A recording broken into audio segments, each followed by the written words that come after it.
welcome back to the Rise and Align podcast, where we talk about all things high vibrational. We are your hosts. My name is Halie. And my name is Demi, and today we're going to talk about natural ways to boost your immunity.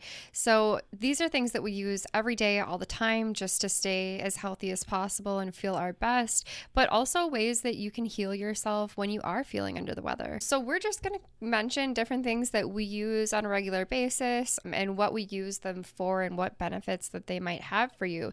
And the really wonderful part about using homeopathic medicine is that there aren't harmful side effects for your body. You're not going to have to worry about all of the things that they mention on every commercial.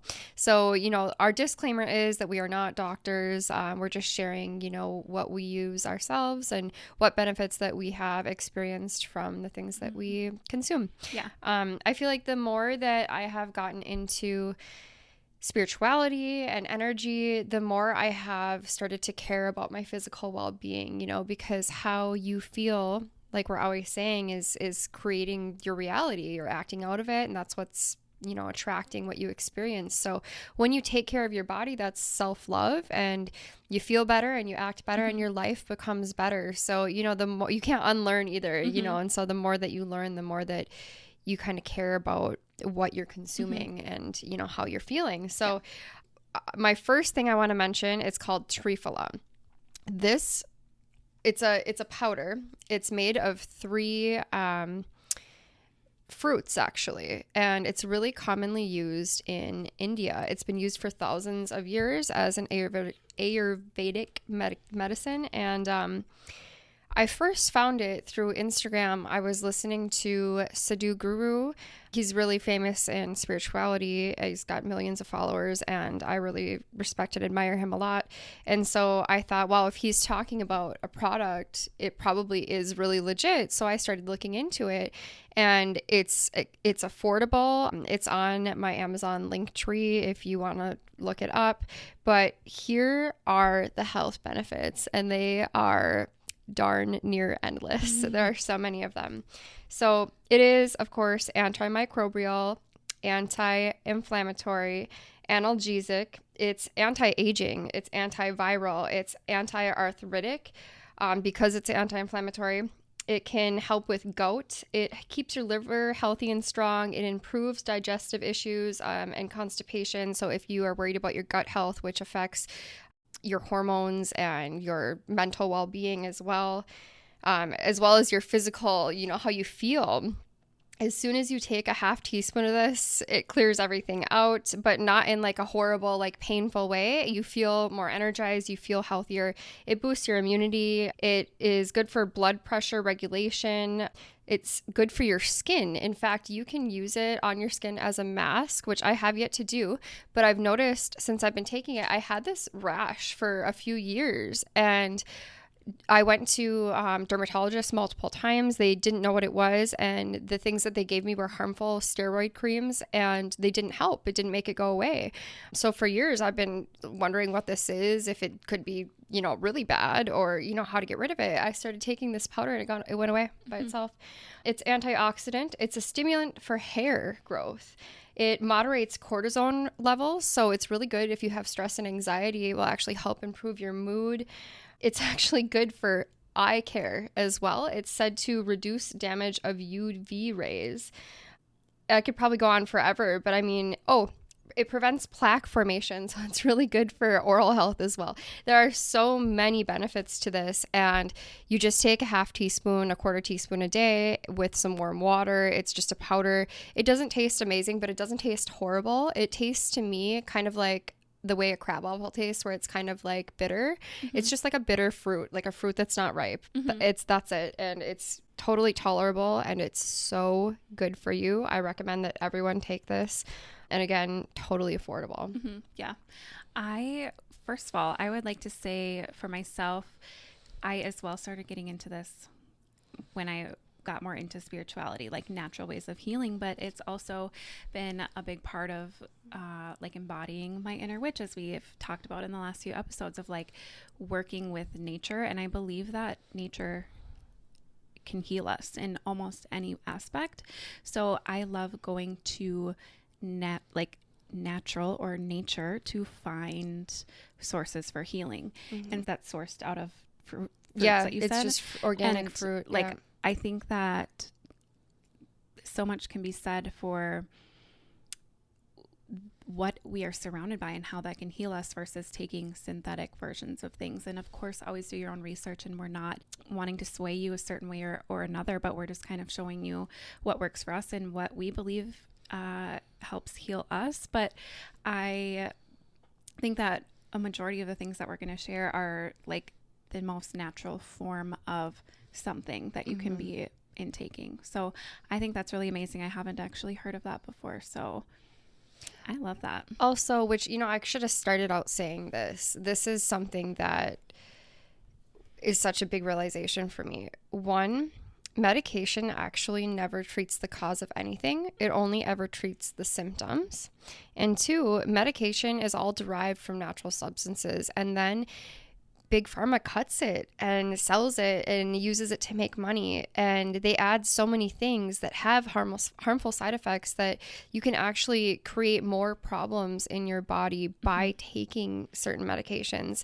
So I'm not saying by any means like quit taking all your medicine and, you know, don't talk to your doctor. Like definitely do, you know, be safe, be careful, do your research. But there are natural things that you can take that can heal just about anything, if not everything. Yeah. It's just more so just being open to what we're talking about and kind of maybe thinking about how that might apply to you or could apply to you. But yeah, I mean, like nature can heal, was created to help us stay healthy and, you know, heal different things. And so it just is really helpful to learn about how you can use natural things to not only like heal things, but to maintain your health on a regular basis as well. Definitely it can't hurt. Yes. And I even watched a documentary on Gaia, and I don't remember what it was called, but one of the experts that were in the documentary, it was all about like herbalism and plant medicine. And they were talking about how the likelihood of whatever it is that you're needing for healing is in your backyard. Yes. And what is growing closest to you is most likely what you need for your body for healing and stuff, which we've talked about this before, but it's like, why do you think there's dandelions everywhere on everyone's front lawn? Like, I think that there's so many healing properties to dandelions and that you can literally source them right in your front lawn. And I think it's really interesting how society has a perspective on, just say dandelions, for example, that they're bad, they're stupid weeds that we got to get rid of and mow down, and I don't want those in my yard. But they're actually like super nourishing to your body, and it is said to help with some of the most major causes of death in the world today, or I would say in the US today. So I guess that's one thing. I didn't even mean to bring that, like that wasn't even on my list, but dandelions, I love to put the leaves in my salad. I love to make dandelion tea, add a little honey. Dandelion is a little bit bitter as well, but you'll find that a lot of natural plants and things are not necessarily, you know, what we would consider delicious right now, because our taste buds have been so trained to eat things that are so like artificially sweetened and flavored, or not even artificially, but just so full of sugar and like other things that our taste buds aren't used to, like the more natural versions of things. So I think that, you know, if this is new to you, you will find that some things are a little bit more bitter or bland or whatever, but it's just because it's natural. Yes. And the benefits are more than worth it. And also, I always talk about this to people because our subconscious programming is, you know, our taste buds are subconsciously programmed. When we are still in our mother's womb, we taste the food that she eats, and that's what we grow and accustomed to, and that's what we end up liking. And same with, you know, when we're born, and what our parents eat and feed us is what we grow up believing is normal, what we're supposed to be eating, and what our taste buds are accustomed to. So a lot of times, like in Japan, they eat raw fish, and in America, we don't as much. So a lot of people are like, ew, I'd never eat raw fish. That's so gross. But in Japan, they look at it the way that we look at chicken. And there are so many things like that, like dandelions, for example, that you might be closed-minded about a little bit because it hasn't been the norm for you, but you can change that. And actually, it's a psychological fact that if you try something 15 or more times, that you will begin to become accustomed to it, and you can actually make yourself like something that you didn't like before. And it sounds kind of silly, and you might be like, oh, why would I do that? But for the health benefits, it is worth it. And I've done it many times with many different things that I thought I would never like. I kind of like doing that. I kind of like the mental challenge of liking something that is good for you. Yeah, for sure. This could also go down a whole different route, more of like a nutritional route. But I do just want to say, like, I think that also a lot of times, listening to your body and what you're craving is what you need, but more so at its like most natural source. So like if you're craving citrus candy, you're actually craving like real delicious organic Vitamin C. or like vitamin C, like that's what your body needs. So it's also for me been like, I mean, I have never been much for that anyways, but just like thinking about what you're craving and what that might actually mean that your body needs. Like I think your body has a way of telling you what it needs through, what you're craving or what you want to eat and stuff. So thinking about that as well can kind of help find things that your body needs to heal or feel its best. That makes me think of too. So if you crave sugar and carbs a lot, it's likely that your digestive bacterial balance is off. So taking things like Triphala and a lot of the other things that we're about to mention can really help with that, and it'll sway your cravings, so you won't be craving sugar and carbs as much. And also when you are eating sugar and carbs on a regular basis, which most Americans are, you actually end up being hungry more of the time because your body burns that off a lot faster than protein and natural fats.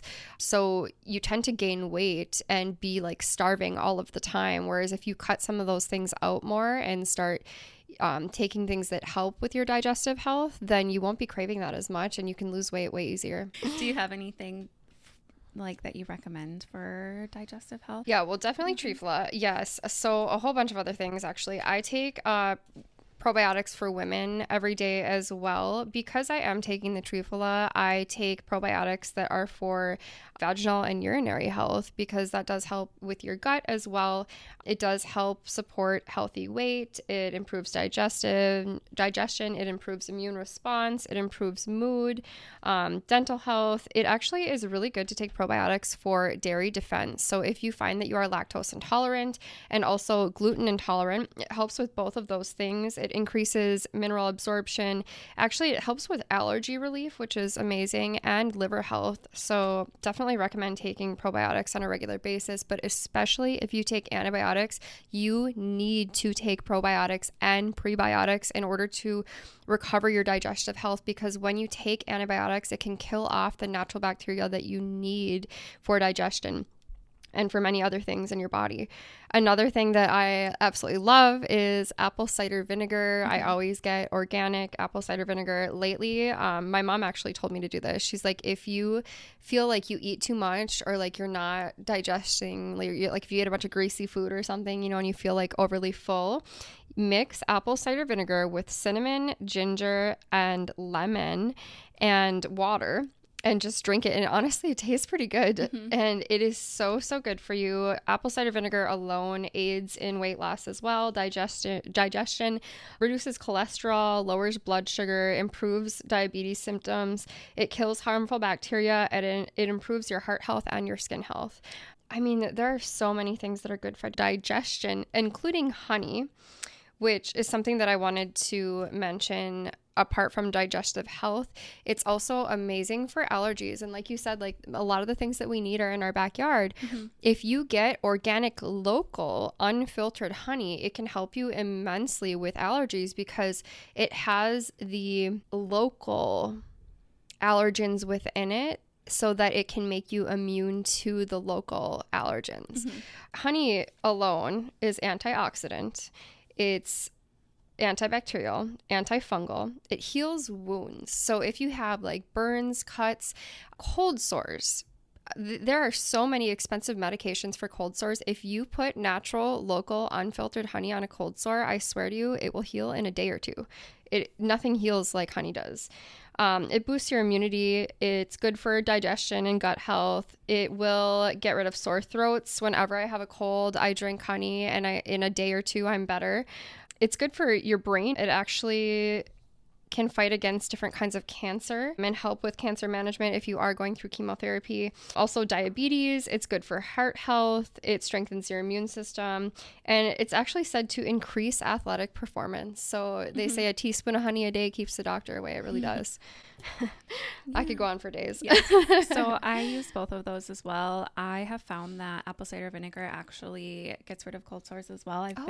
So a lot of times if you're using apple cider vinegar, they do recommend diluting it. So I usually just dip it and put it on a Q-tip and then dilute it with a little bit of water, and I put it on there. And because it is like antimicrobial and it gets rid of, I think it might even be antiviral, but it does help get rid of the cold sores. So that's been one of my favorite ways to get rid of cold sores. And then honey, like I use that on a daily basis. Right now I'm using a local grown dandelion honey, which I love, like, because I'm all obsessed with dandelion right now, so it's perfect. But I actually use honey as my sweetener for most things. So if there's anything that I want sweetened, like when I have coffee in the morning, the only sweetener that I use is honey.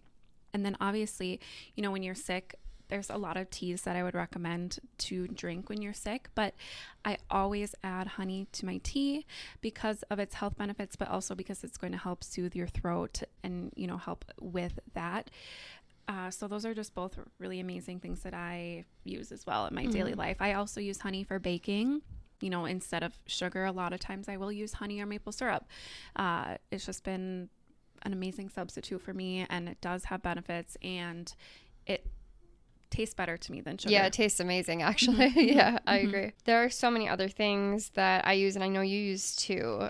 Well, one, salt. If I ever have a sore throat, I'm always gargling with salt water. It really does help. But even just consuming salt itself, even if you just put it in water, is actually really good for you. It conducts nerve impulses. It helps contract and relax muscles. So a lot of times if people are waking up with like cramps in their muscles at night, all they need to do is drink some salt water. It also helps maintain water levels within your body and minerals. It helps with headaches, weakness, and cognitive decline. Just salt. And I mean, we've been taught that salt is bad for us many times, but it actually has so many health benefits. And I do really like using like pink Himalayan salt or sea salt. Another thing is matcha. I am always drinking matcha, and you're drinking matcha right now. It's a great antioxidant. It can help you lose weight too. It can help boost your immune system. It has so many good health benefits. Yeah, it's like it's an ancient, tea blend green tea that they've used forever. Yeah, if you're not familiar with matcha, it's like condensed green tea. So it will give you caffeine as well. It's a great substitute for coffee. If you drink a lot of coffee, maybe drink a cup of coffee and then drink a cup of matcha or something. Yeah. So for my matcha, I do matcha, hot water. I cooled mine down to make it iced, and then I froth some creamer, half and half I put in there, and then a little bit of honey, and it's the perfect little latte. Yum. Super delicious. Yeah, I do love it. I did read that it is also anti-cancer. It helps prevent cancer, basically. So many foods do. So many of the things that we're mentioning do, and have actually, there's been studies done on it. It's not just like, oh, we think this. It's like they've actually researched it and found tons of different correlations. Matcha can be known to, depending on where it's grown, have toxic metals in it. So you really want to make sure that you are sourcing really high quality matcha. And we have a local coffee shop that has organic matcha, and it's like where they started like where matcha comes from, like originally. So it's, I don't know, I just be mindful of where you're sourcing things. I do want to play off the salt concept. So electrolytes in general are super duper important for, overall function of your body. And along with that is magnesium. Like magnesium is super duper important. And Also, if you have like a lot of muscle cramps and stuff, it's likely that your body needs electrolytes in general. So, like potassium and magnesium. And magnesium also helps with muscle nerve function. A lot of processes in your body require magnesium to make it happen. Magnesium helps lower stress, anxiety, depression, insomnia. It's really good for bone health, so preventing like osteoporosis and things like that. And it's also really good for headaches. So I know headaches and migraines are something a lot of people have problems with. Making sure that you have enough magnesium is, I think, important for that. And we actually, I'm sourcing different magnesium options right now, but right now we do drink an electrolyte powder that has a lot of magnesium in it, so, and a lot of the other unnecessary electrolytes that your body needs. So I just think that in general can be such a great place to start. You can just scoop it into your water, stir it up. You can get different flavors, and it's just so good for you and really important. Yes. So collagen, I take collagen on a regular basis. I've tried so many different brands, and I've like researched like what makes collagen higher quality and what makes it more effective for you, because I've heard different things about like powder versus liquid. They say maybe your body can absorb liquid better, but then they say that you need certain like probiotics and things in it for your body to absorb it the right way. So what I've come to is that the Live Conscious collagen peptide powder is the highest quality that I can find. They say it is the most effective, and if you look it up, there are tons of reasons for why it is the highest quality, why it's the best one. But collagen's really good for obviously like hair, skin, and nails, but also it can help you lose weight, and it's good for your bones and Joint health. Yep. So I always put that in my coffee, and it does help my hair and nails grow a lot, which we love. Lavender. I put lavender in everything. There are lavender flowers in every room of my house. Lavender has so many health benefits. Obviously, like the smell of lavender is really good for anxiety and stress. It also is an analgesic, so it can be a pain reliever. It's antiviral, it's antifungal, and I personally think it tastes and smells amazing. It's in everything. I love it. Touching on collagen, I also put collagen in my coffee every morning, and I actually have it. So my coffee is, I put a little bit of half and half in there, and then I put honey, coconut oil, and collagen. So it's like this whole, it's like a whole meal. Collagen is something that I have on a daily basis along with coconut oil, but we can come back to that. We can continue with lavender. Lavender, again, something else that I use a ton, and it's not only good for your physical well-being, but also your mental well-being. Like we said, it's very calming. It's good for stress, anxiety. We have lavender all over our house. We have like essential oils. We have sprays that we use. We have actual lavender, and we do use that in our like spirituality practices as well. It's not, it's like does everything for us. Like we love it so much. Eucalyptus is another one that kind of goes along with lavender for me. It's super good when you have a cold or sinus problems. You know, I'll get a bundle of eucalyptus and put it in my shower, or you can get other versions of it, but it's just really good to kind of breathe in that scent. It's going to help with your sinuses. And I do just want to note, because I don't know if this is well known, but eucalyptus is toxic to dogs. So I don't know if it's dogs and cats, but I know for sure dogs. And, you know, if you are using it as like an essential oil in your diffuser or something, just be mindful of that, because that's not something that I knew at first. So I just try to make sure that the leaves don't fall where the dogs can get them and stuff. But I do really love eucalyptus. Same with lavender. Actually, cats are allergic to lavender, which I didn't know before either. So, yeah. Good to know. Yes. Just some stuff that we have figured out along the way. Another thing that I love to drink, which is a great substitute for coffee, but also if you're getting good quality coffee, there are benefits to coffee as well. I know we've all heard a lot of things about coffee being really horrible, but sometimes if you get good coffee, it can be beneficial to you. But anyway. All in moderation. Yes, moderation. And if you get high quality coffee, the taste is a million times better than anything you're going to get at McDonald's or even like Caribou and Starbucks. Like, Mm-hmm. and to be honest, you know, in that documentary that I was talking about, I think this was the same one.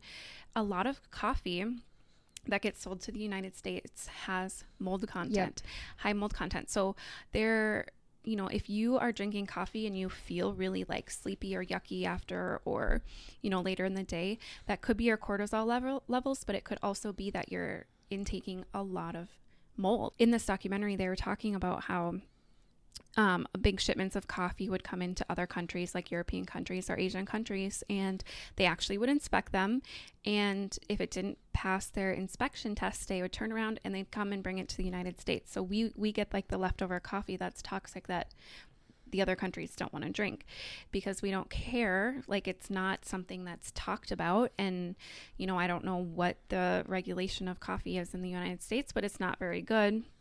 So for me, that's super important, is sourcing really high quality local coffee.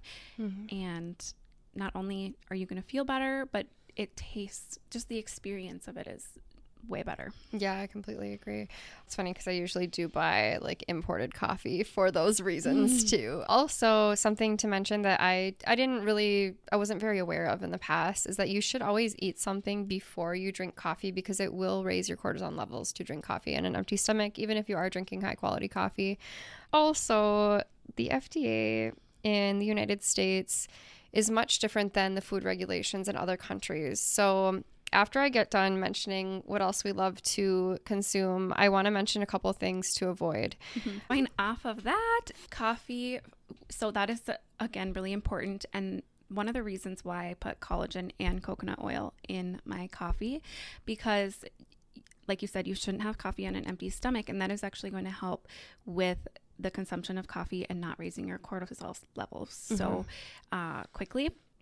And, you know, coconut oil is a really healthy fat. And so I let it melt in my coffee, and, you know, it has a lot of benefits to it as well. So it really helps with your brain function. It's actually said to help reduce or prevent Alzheimer's, and it is just good for overall brain function, memory, clarity, and it lowers inflammation.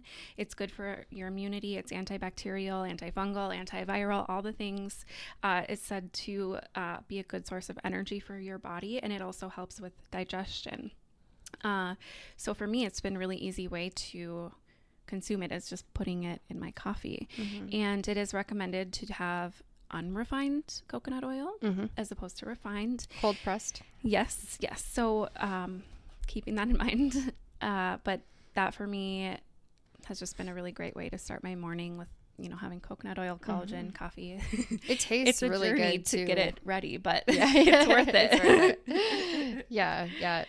So it has MCT oil, which is a healthy fat. It can also help with weight loss. When you are teaching your body to consume healthy fats, it will start to burn those fats on a regular basis, so that when you are consuming fats, it's using that for an energy source rather than just consuming sugar and carbohydrates, which is what your body is used to burning off and what it usually burns off first. So you, like when people are doing keto, it stands for ketosis. When you deprive your body of sugars and carbs, then your body has to burn off fat, which is why people lose weight doing that. But when you're consuming healthy fats like coconut oil, you can teach your body to use that as a source of fuel. And it is amazing in so many different ways. So the other coffee that I like to drink is mushroom coffee. It's become really popular in the last couple of years because it has so many different health benefits. It's great for your digestive health. It's also really good for your brain function. So it can help you focus, and it doesn't have nearly as much caffeine in it. So you're not going to have that same crash that you do when you are consuming caffeine, which is really great, but it still gives you the energy, and it gives you the focus as well. So if you do, you know, struggle with like ADHD or things like that, mushroom coffee is really amazing. Also, garlic. If you ever have a cold, flu, or even if you're completely healthy, garlic is really great for you. I have used garlic in so many different ways. One time I had an earache, and I'm pretty sure it was like you use olive oil that's just slightly warm and you mix it with garlic and maybe something else. And it completely cured the earache, like immediately. It felt really nice. But garlic lowers blood pressure, it regulates cholesterol, and it stimulates immunity. So if you are sick, putting that, like ginger too, really similar, great for digestive health and immune function. If you make a drink with like garlic and ginger and lemon, anything like that, it is medicine. It will heal you so quickly, I swear. Yeah, that is one of the things I had.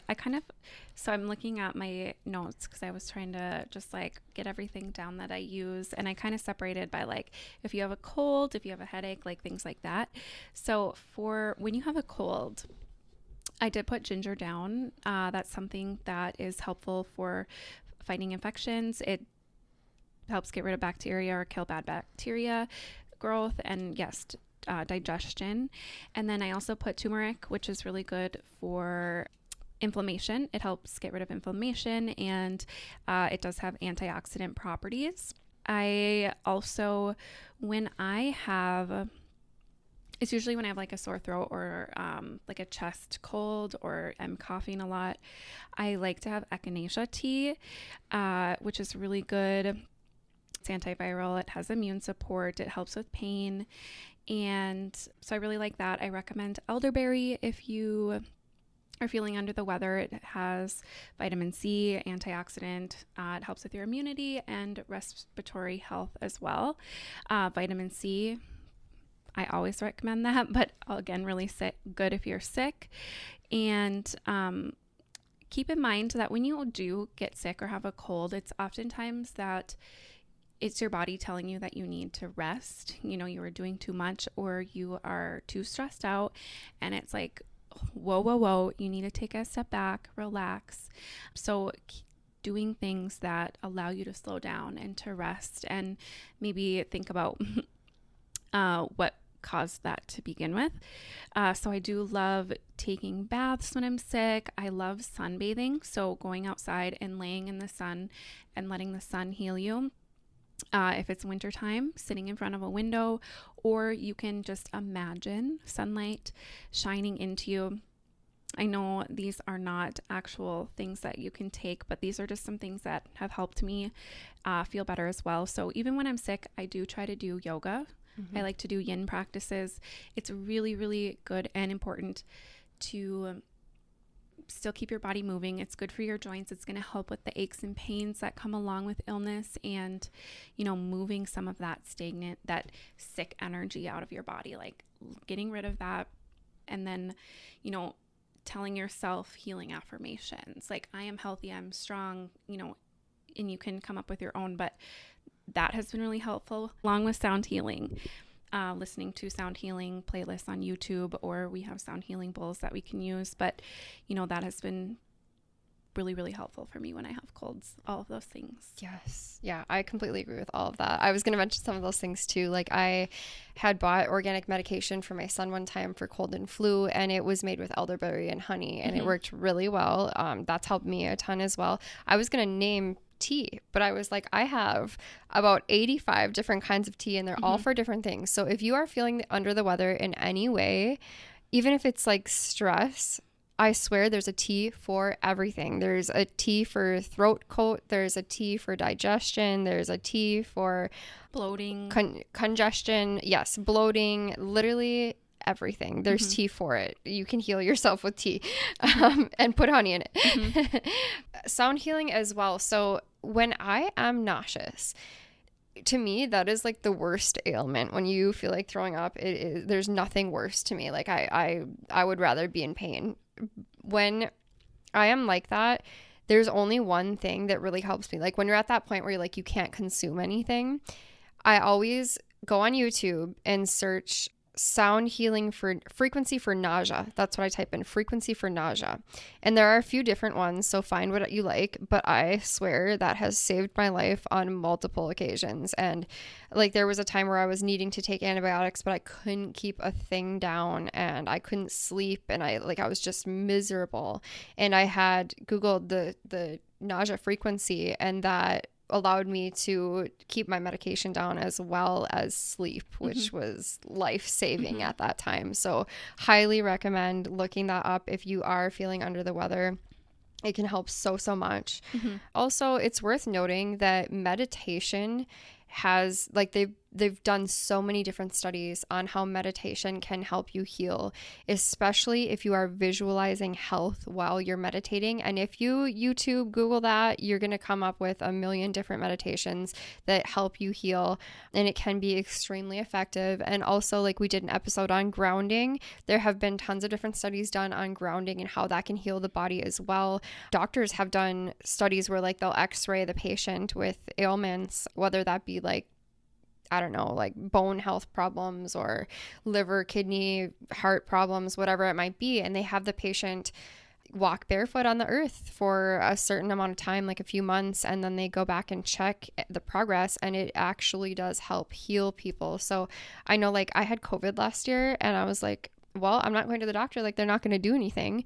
And I really couldn't, like, keep anything down. I just felt terrible. I tried to eat some really spicy food to, like, kill the virus, you know, get it out of me. And then I just laid in the sun. And I drank tea with honey and breathed fresh air. And I thought about, you know, I tried to distract my mind and think about things that felt good. And I just allowed myself to rest. And I was better in a day and a half. Yeah, I think that fresh air too is so important. Even if I'm really sick and it's the middle of winter, dark outside, cold, freezing, whatever, I don't care. I'm going outside. I'm getting fresh air in my body. I think that is super duper important. It is so getting fresh air. important. One other thing that I want to recommend for like colds or illnesses is oregano oil. Oregano oil is an antioxidant, again, anti-inflammatory. It helps with pain management. It's really good for UTIs, and it is said to be a natural antibiotic. So when I had COVID, I'm pretty sure, a double sinus infection, and I didn't go to the doctor. And I think oregano oil, in my experience, was what actually helped that go away, along with sunbathing was really important to me. That at that time, that really helped me heal. But oregano oil, I highly recommend looking into that. I know rosemary is similar to that as well. A lot of people use rosemary for different healing benefits. Certainly worth looking into. And then you had mentioned ginger and turmeric. Also, ashwagandha has great health benefits. I drink this tea. It's called golden milk, and I have like the spices all mixed together already. So you just add that with like hot water and honey and milk or whatever you want to add to it. And it has ginger and turmeric and a whole bunch of different spices in it. It's from India, and it tastes really good too. It's kind of similar to chai, but it's got so many health benefits in it as well. So love that if you're looking for something that like tastes good and has health benefits. And it's something that you can drink in the morning that's not caffeinated. If you're like trying to cut back on caffeine, that's a really yummy thing to drink. There's this one that I want to get. But it also has Blue Lotus in it, which I really want, which would be really good for nighttime. I love coffee partially for the experience. I love drinking things for the experience. So something like that would be really great in the evening if you're like, you know, especially in the winter, you're like, it's dark and you just want to be cozy and it's cold out and you're like, you kind of want to eat something or drink something, like you just want something cozy, like something like that, or tea is like a really great option because it does have health benefits, but you're also having that like cozy experience, which is something I'm always looking for, especially in those months. Yeah, me too. I think that is such a good point too. Hot tea in the wintertime is such a good pick-me-up. And also I love like mint or wintergreen teas. They're great for digestion as well. They have other health benefits and they're not caffeinated and you can drink them at night. Although I think mint is a stimulant. But I mean, I don't know. I drink it at night and I love it. Mint is really good for colds too though. It is, so, yeah. I don't know. I don't think I mean, whatever works for you. It's kind of about experimenting too. So Yeah, you'll definitely. find. And like you said too, like intuitively, like what do you feel like consuming? Like Mm-hmm. what is your body craving? That's so important because your body does know, and we do have that intuition for a reason. Mm-hmm. So if you're really craving something, it's probably because you need something from it. Yes. Still talking about tea. I make my own rosehip tea. It's usually about this time or a little bit like another week or two when you can start harvesting rose hips. But I love to make rosehip tea. It tastes really good, and it supports your immunity. It has vitamin C, and I just like it because it's cute, and I love being able to make my own tea when I can, and like experimenting with my own like mixtures and stuff. And obviously most tea are like dried that you would get at the store, so sometimes it's fun to like create your own tea from things that you foraged yourself. But obviously if you're ever going to do that, make sure you're researching beforehand, and you're that it's safe to consume. I also kind of wrote in here for headaches. Again, we talked about that a little bit, but I have an ice roller that I like to use when I have a headache. It kind of helps with pressure or inflammation on my head. I have a lavender face mask, so I can keep that in the freezer and I can put that over my eyes. It's really nice for a migraine because a lot of times, you can feel dizzy or like, it kind of hurts to just have your eyes open. So I'll go lay down and put the lavender mask over my eyes, and you're kind of getting the aromatherapy benefits. And then it's also just really soothing to your head. I also find that when you have a headache, that you may be lacking some nutrients or something that your body needs, whether it be water or some sort of nourishing meal. So make sure you're eating things that are nourishing to your body, because I think of it as kind of like an alarm. Like your body's like, I need something, it's telling you that you need something. And when I have a stomach ache, and depending on whether it's like bloating or gas related, I love, again, to do some yoga. There's some really great poses that I feel like help relieve that or help get things going. So I love to do cat cow, and child's pose is just a really relaxing, comforting pose, I feel like, for your tummy. As well. I also kind of wanted to talk about cramps and menstruation a little bit, because I know a lot of women struggle with that as well. So for me, this is still something that I am working on and experimenting with and working on implementing. But to help with PMS symptoms, one thing that I think is really important is cycle syncing. And that's like, approximately each week of your cycle, you're in a different phase of your cycle. And your body needs different things from you. It wants different things from you. So making sure throughout your cycle, you're eating the right foods that align with that phase, that you're doing the right exercises that align with that phase. And I have found that can really help with minimizing PMS symptoms. But, if you do have really bad cramps, or, we've talked about a lot of things that help with more mood related things, or like stress, agitation, or whatever like the more mental aspect of that PMSing. I feel like a lot of the things that we talked about already can help with that, but probiotics can be really helpful when you're menstruating. I have been using these heating patches every once in a while that I had someone recommend to me, and they're just like these little heating patches that you can put like your underwear. And it's so amazing. It's so cozy. And it really helps relieve like the cramps. I don't usually like to take, like ibuprofen or whatever. It has to be really bad for me to Yeah, me too. Me too. So that's really, really soothing. A really good way to help with your cramps. And then tea that I recommend for PMSing is like chamomile, peppermint, and red raspberry. In addition to like yin yoga, or if you're doing yoga on your period, it's actually recommended not to do like inversions, which we've talked about that on a different episode. But so just doing light movements again to like help move some of that energy out of your body, and it's soothing, it's calming, and can really help you relax, especially if you're having a hard time sleeping. Yeah, I guess I just wanted to recommend some ways that have helped me with menstruating, because it can be a journey sometimes. Yeah, definitely, definitely. I want to go off that on a whole different tangent. Before I do that, I want to mention something to stay away from. And you might have more to add, but to stay away from to help with your health, and that is aspartame. So if you don't know what aspartame is, Splenda, any diet pops, gum, it's in a lot of things, Here's why you shouldn't consume it. It's carcinogenic. It messes with your mood, so it causes mood disorders, mental stress, depression. It increases your cortisol levels. It alters activity of the microbes that are responsible for the breakdown of food in your digestive tract. And I just learned today that the methyl group that they add to reduce the bitterness is partially converted to formaldehyde in all diet soda. So when you are consuming diet soda, you're actually consuming formaldehyde.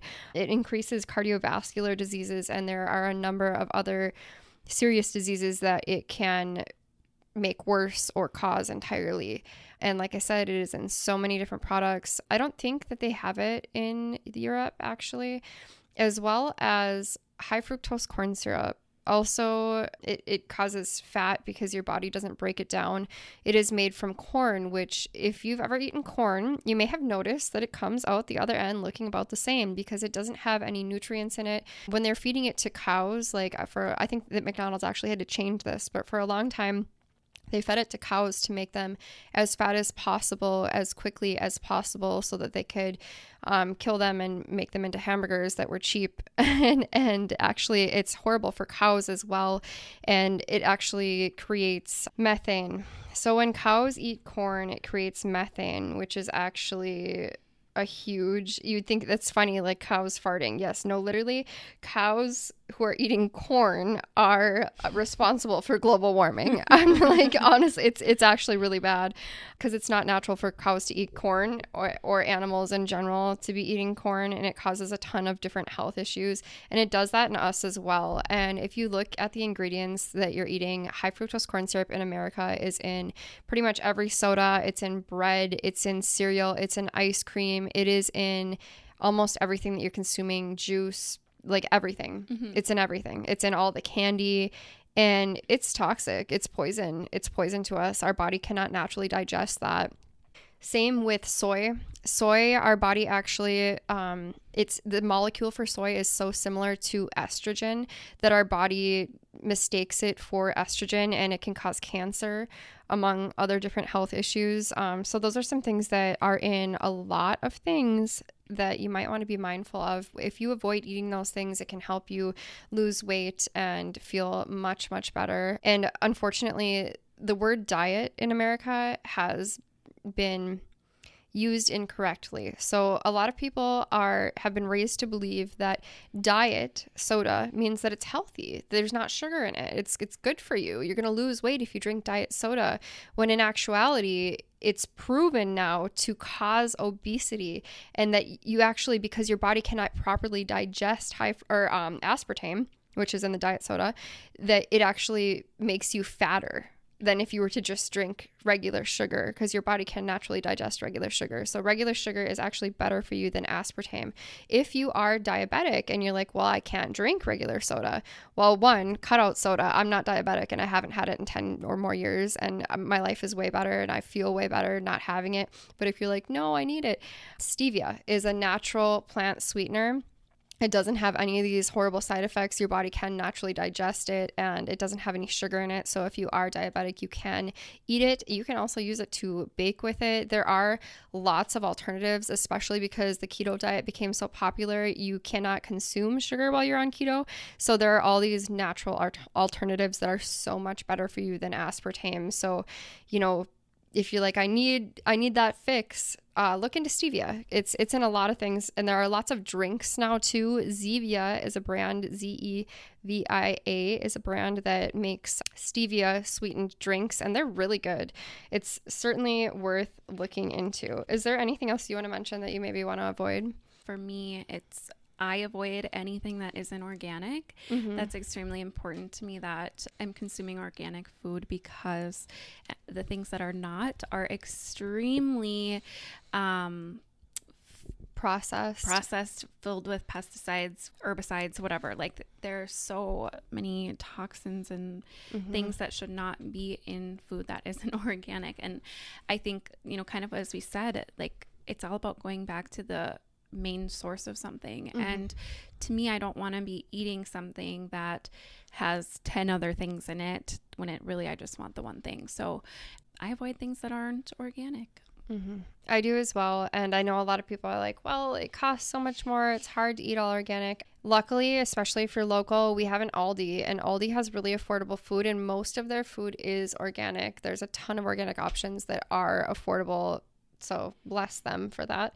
Also, like, in valuing yourself enough, and we've talked about this before in different episodes, when you value yourself enough to take care of yourself and feed yourself high quality foods, and you're giving yourself those nutrients, you feel better, you act better, and your life becomes better. So if you are kind of stuck in that lack mindset where you're like, I can't afford to eat healthy, try to practice abundance mindset. When you flip that perspective and you start treating yourself as though you are abundant, you become abundant. It changes how you feel, how you act, and what you attract into your reality. So it is extremely important. You only get one body. Your body is your temple. It is worth it to feed yourself high quality food. It is worth it.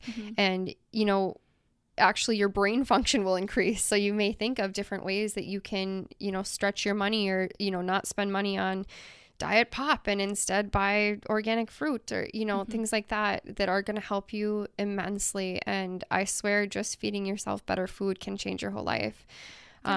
Really. Yeah, absolutely. I think if you're wanting to know more about the why should you do this? Like, definitely listen to, I don't remember the name of it, but our consumption episode, we'll link it down below. It's a really good precursor to this, or if you want to know more, definitely listen to that, because this extends beyond just food. It extends throughout everything that you're consuming. For me, when I first got into this, like, obviously it can be overwhelming, because you hear different sources telling you different things, and it can kind of be hard to pinpoint like where to start or what to really do. For me, the main thing when I started was looking at all the ingredient lists of everything that you're buying, and to see if first of all, what all those things are. To me, the shorter the ingredient list, the better. But also looking for key things like high fructose corn syrup. Is high fructose corn syrup in there? Really just start monitoring what you are actually consuming, what you're taking home, what you're bringing home to eat in your house, and if it's actually nutrient based, because a lot of the things that we're consuming isn't. Like, growing up, it was so normal to eat cereal in the morning, which is literally just sugar and a bunch of processed nonsense. And then, for a snack at school, they'd give you like Pop-Tarts. And then, like, truly looking at those ingredients and realizing if there's any nutritious value to them, because a lot of the processed food that you'll get in the store does not have nutrients in them. So start thinking about it as like, what can you get to nourish yourself, nourish your body, and allow it to function at its best? That's just kind of where I started, was looking at ingredient labels. And, over time, you can start making additional changes, or maybe looking into some of the stuff that we've recommended. But it may take time. And, especially if you're used to eating a certain way or consuming a certain way, or your mindset around food might be extremely different. Just be patient with yourself, but also like realize you are worth it, and just allow yourself to make changes that reflect that.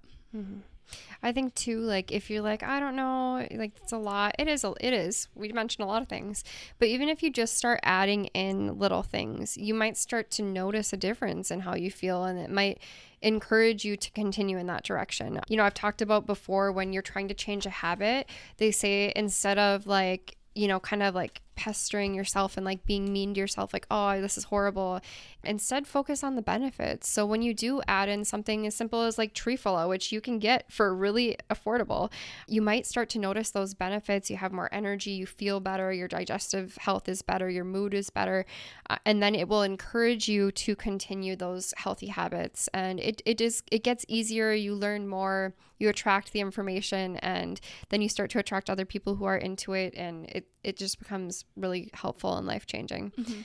The last thing that I did want to go over, and this is new, and I know that this is like a touchy subject. So again, we're not doctors, like disclaimer, do your own research, make your own decisions. But you were talking about like dealing with menstrual regulation and cramps and things like that.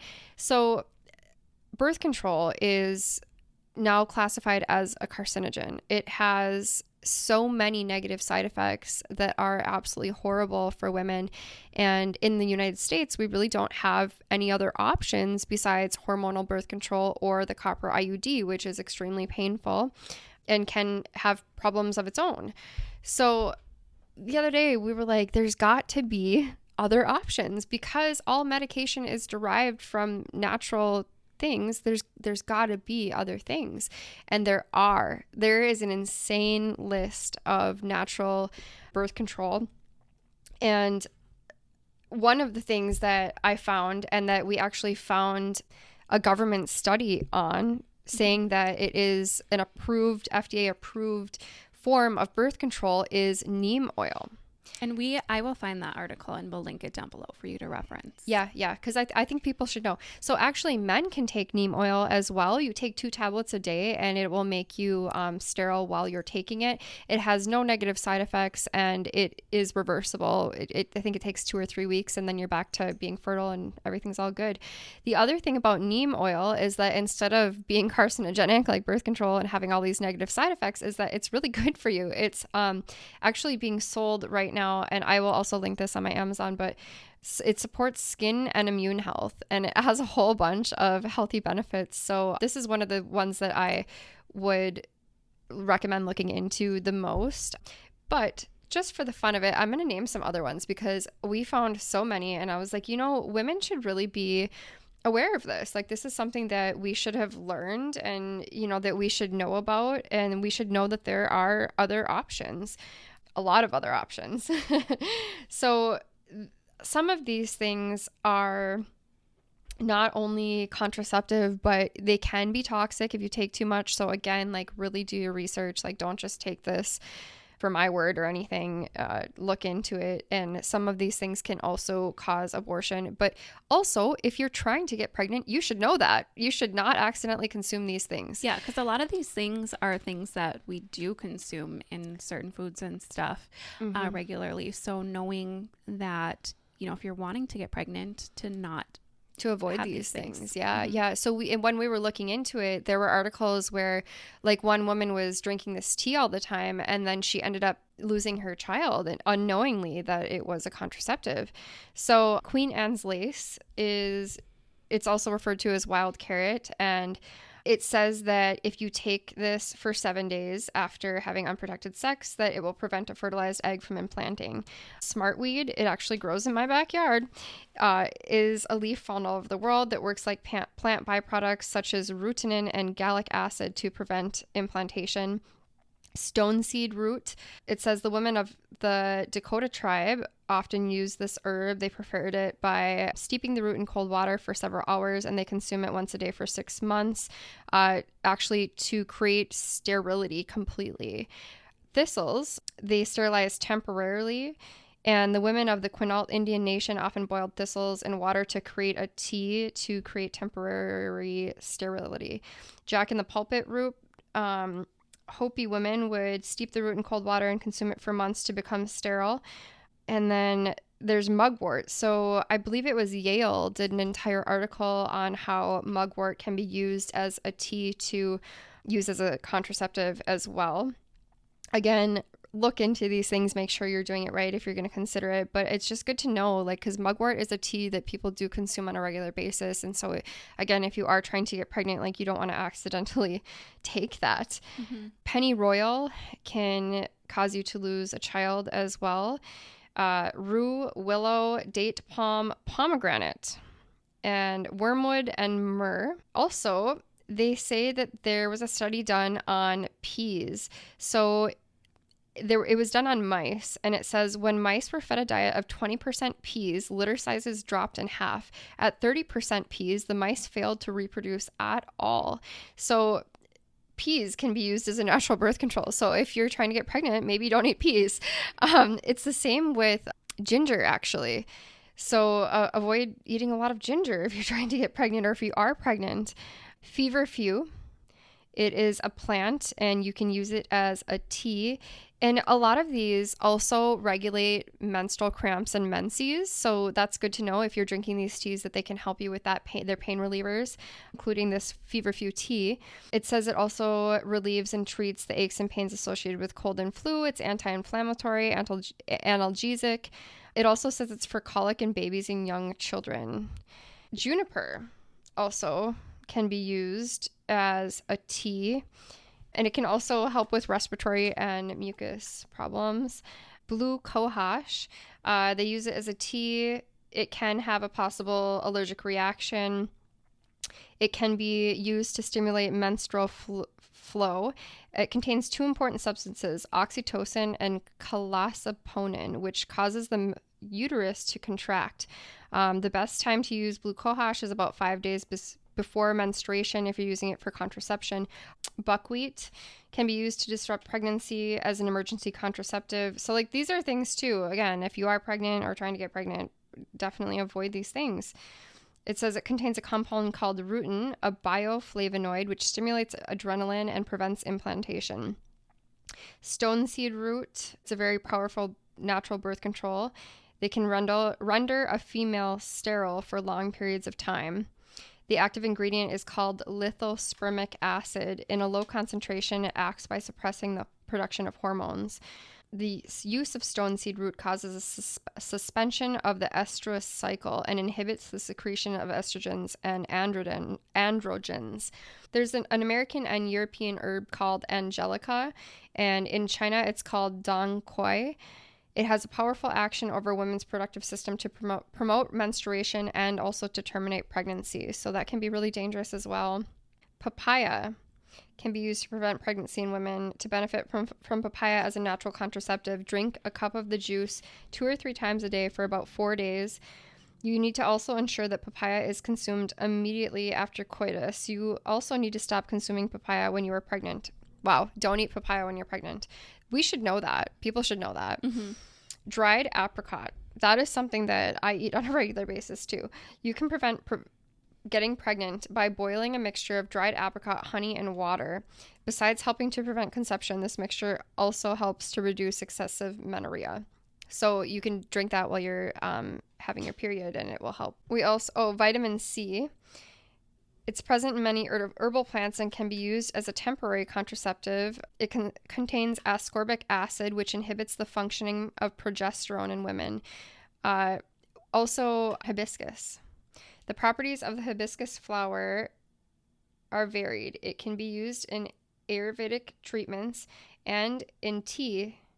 Some varieties of hibiscus are believed to contain vitamin C, and they may control menstrual cycles and are used as an anti-fertility aid.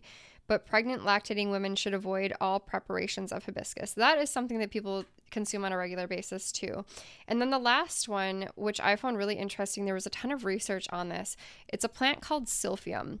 The plant is related to fennel, and they were taking it in ancient Greece and ancient Egypt, and it actually became more valuable than that of silver because it was used as birth control, and it was so effective, and it was used by the wealthy. And then they also used it as like a spice and herb in cooking because apparently it tasted really good. And they said that it was harvested to extinction because people used it so much.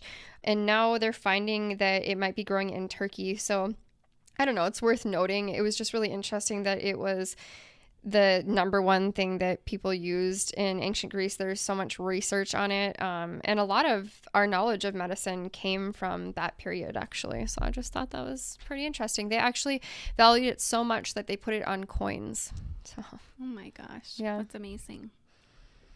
so worth noting. But that said, health is just so important. And I hope that this helps somebody. As always, we're going to pull a tarot card for you. Today we're pulling from the Steampunk Tarot by Barbara Moore. 9 of Cups. It's funny because this particular one is a woman standing behind a bar with 9 glasses of wine, and it says best ales, wines, and spirits. Definitely, if you missed our witchy episode, this will play into that. Using natural remedies and homeopathic remedies is a big part of tapping into that witchy side. So if you're interested in more of that, make sure you check out that episode. We're reading out of this tarot book, and this is the image that the book shows for the 9 of Cups, like the traditional image for that. And it says that the 9 of Cups is known as the wish fulfilled, a feeling of getting all that you want and feeling satisfied. It is a card of wishes being granted, and you can see the figure in the picture looks very pleased with himself. He is content, possibly even a little smug about all that he has achieved. A word of caution here. Don't alienate others and create envy, as this will only bring feelings of resentment and manipulation. Upright, it says that the 9 of Cups brings pleasure, joy, and a feeling of completion to relationships both personally and professionally. If you are single and looking for love, this may be a sign that someone is about to show up. But don't get complacent. If all is going well, you may see everything you have wished for is beginning to show up at this time. This is a time to focus on what you want, to indulge in self-love, free of guilt. Reversed, in case this resonates with you. Reversed may mean there's a delay in receiving what you want, or it may not come in the way you were expecting. You could find the great sacrifices have had to be made in order to get what you want, leaving you feeling drained. It also reminds you to not get too full of yourself, or you could prevent your wishes from coming true. I like that. It also, I want to say that I know that I have talked to a lot of people in person about these things, and that because I have been practicing this health for a long time, and don't get me wrong, I am not perfect. Everything in moderation. I eat a lot of sugar. But it is important to focus more on what feels good for you and focus more on the benefits rather than I hope you don't listen to this episode and think oh no, everything I'm eating is poison and I'm a horrible person. Don't think that way. Don't be harsh on yourself. Be easy with yourself. The more you know, the more you know, Mm-hmm. and it's definitely more important to focus on what does feel good for you. Yeah, I think this sums it up where it says this is a time to focus on you, what you want, and to indulge in self-love free of guilt. Mm-hmm. Yeah, and health is a huge part of self-love. Mm-hmm. Agreed. Yeah. So with that said, thank you guys so much for listening. We hope you gained some knowledge that is helpful to you. And if you want us to expand on anything or a particular topic, please let us know. We also would love to hear what some of your favorite things are to help you feel your best, to help you feel healthy. We love you guys so much, and we will see you in our next episode. Thanks for helping raise the frequency. Love you. Bye. Bye.